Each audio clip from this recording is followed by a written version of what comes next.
tema que es uno de mis temas favoritos y que he pensado que quería compartir con vosotros, ¿vale? ¿Vais a escucharlo? Pues claro que sí, porque yo tengo el micrófono y para eso habéis venido. Suéltala más a Capi, por favor. Ahora en su 30º año triunfal de emisión, el show de Truman.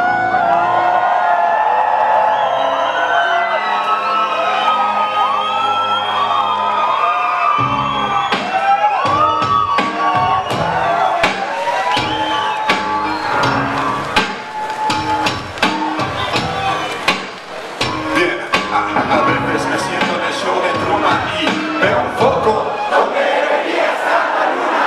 Gente que me odia me sonríe y me saluda cuando sé que solo quieren que me hunda. No sé, pero a veces me siento en el show de Truman y veo un foco donde debería estar la luna.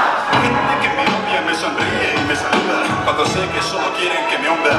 No sé, pero no puedo acostumbrarme a que me paren por la calle y digan que quieren en su piel mi firma. Ídolo de mentira por darle vida a una rima. Solo pretende encontrar su lugar entre tanta gente. Si puedo caminar recto es porque estoy orgulloso de lo que he hecho. Cada vez que me enfrenté a un cuaderno y un tema que me fue marcado del pecho mientras yo salía de mi cuerpo y lo observaba desde el pecho.